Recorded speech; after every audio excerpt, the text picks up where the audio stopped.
All right, sports fans, how's everybody out there doing? William Martin coming at you one more time here on YouTube with another edition of the 300 Pounds of Sports Knowledge Podcast.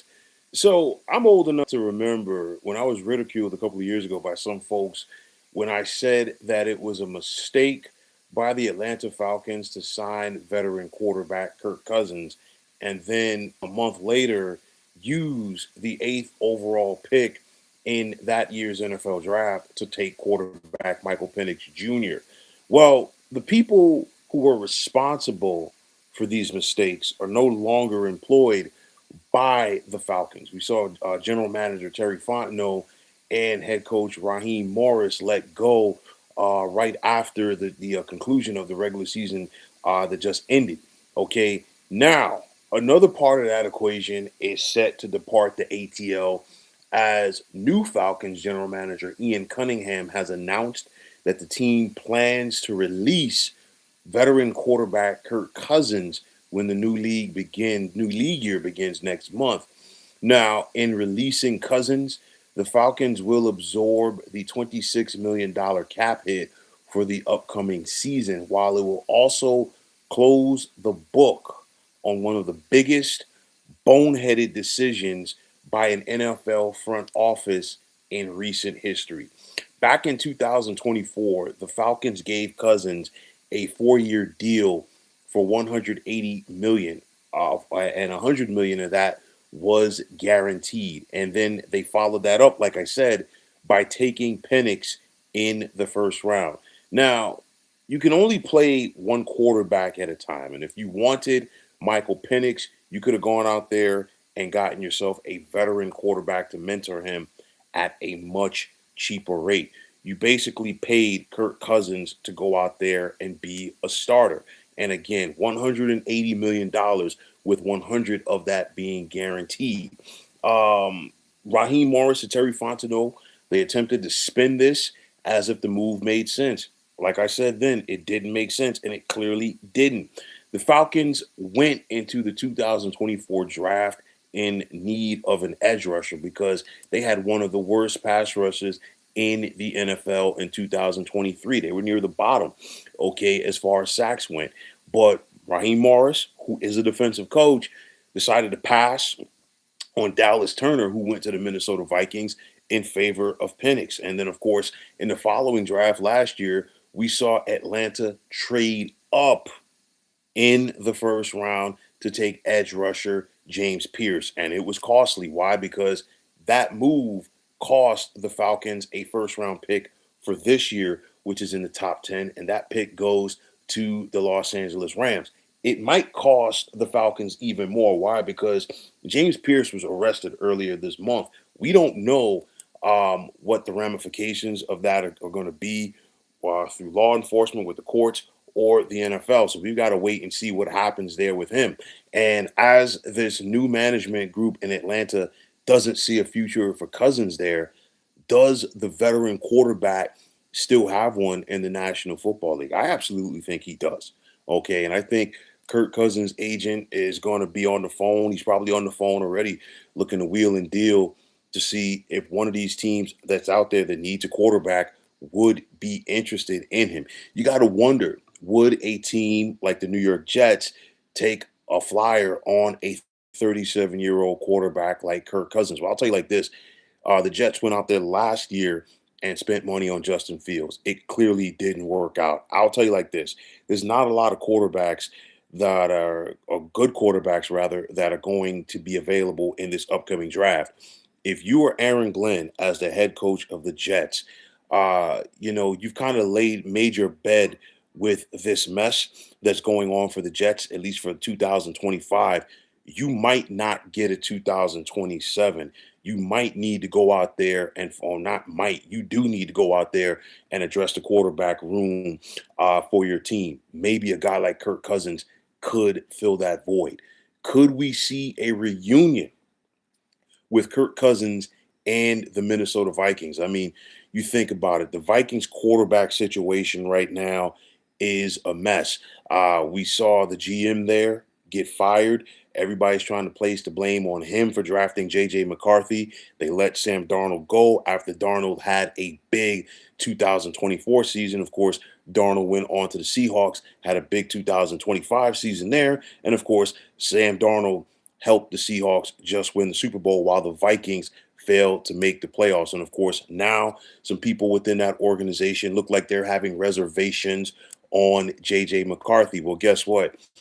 You've got a Kirk Cousins out there who had his best seasons in the NFL with the Vikings. In 6 seasons as a Viking starting quarterback, he was 50, 37, and 1, threw 171 touchdown passes to 55 interceptions. And of course, there's familiarity with him and the Vikings. There's also a comfort level with head coach Kevin O'Connell. And I'll tell you, just like it is for Aaron Glenn with the Jets, Kevin O'Connell might not get another mulligan for 2027, which means, you know what?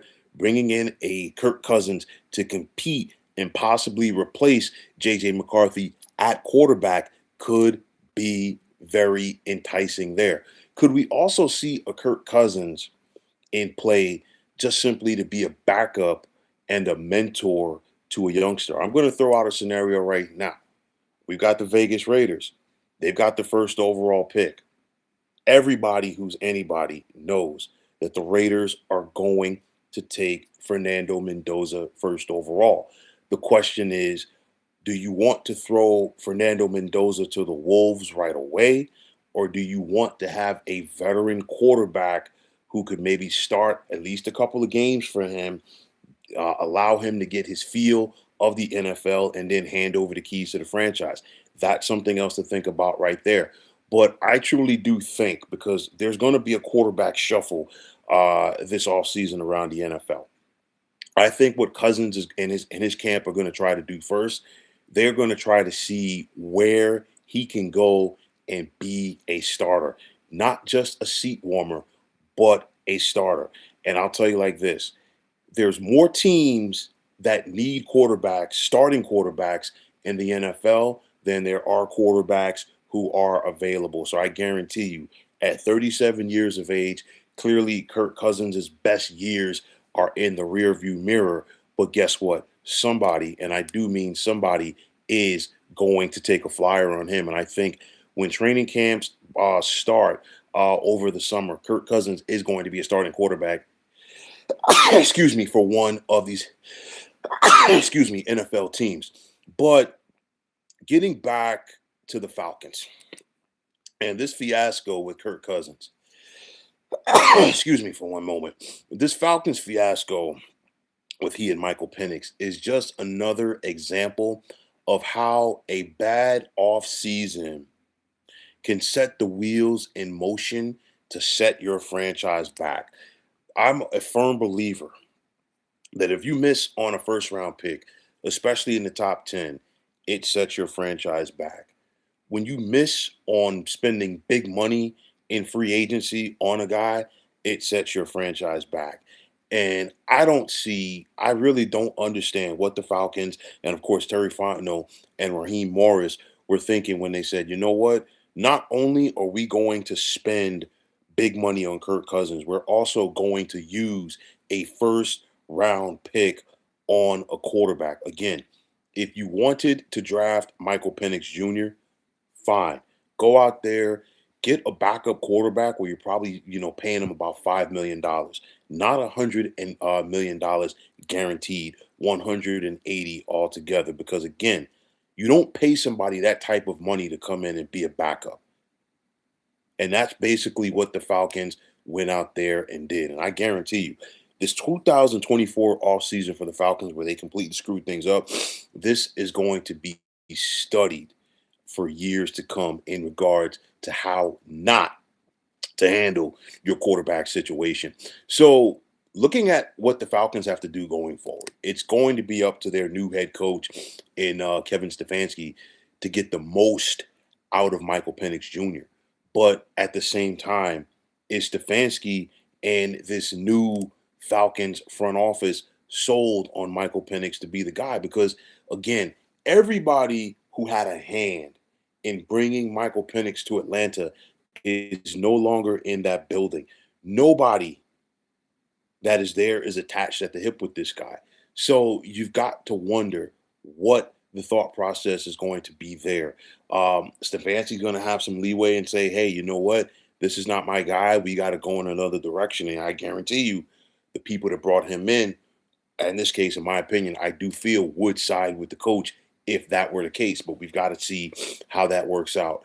For the Falcons, like I said, you're going to have to absorb this hit with Kirk Cousins. It was a financial disaster. And of course, now the people making this decision did not bring Kirk Cousins in, just like they didn't bring Michael Penix in either. And again, always in the National Football League, when you get a new front office and a new head coach, it's always a roster overall because, again, like I said before, they're not attached at the hip with these guys. Like I said, Kirk Cousins is going to bounce on his feet because we've got a situation where we got a 40-plus-year-old quarterback in Aaron Rodgers who is going to have an opportunity to play in 2026 should he want to, and I think that would be for the Steelers with his former head coach Mike McCarthy if he wants to come back and play. And I think for another veteran signal caller who's had his fair share of memories and ups and downs and all of that other stuff in the NFL, there's going to be a market for him this offseason. And I think Kirk Cousins will be signed. Kirk Cousins will get a multi-year deal if somebody believes in him to be a starter.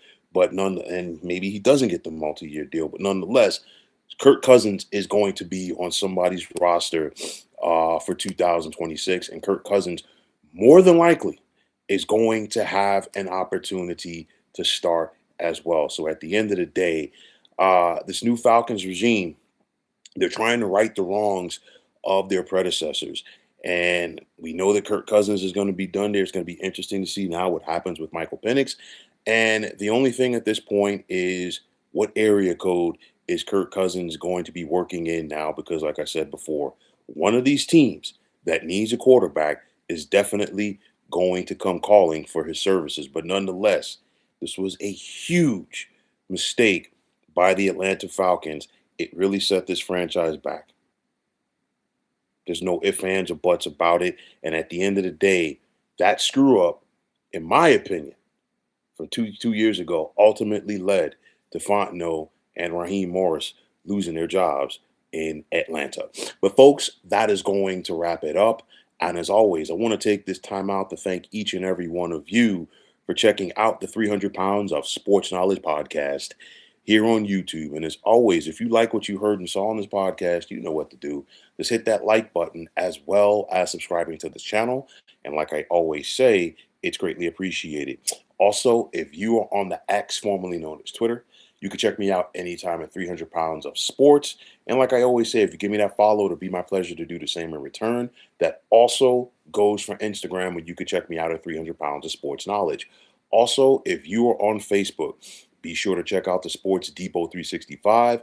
And as far as I'm concerned, one of the better sports groups going on social media. But until next time, fine folks, my name is William Martin, and I'm signing off, and I'm saying take care, and thanks once again for checking out the 300 Pounds of Sports Knowledge podcast here on YouTube.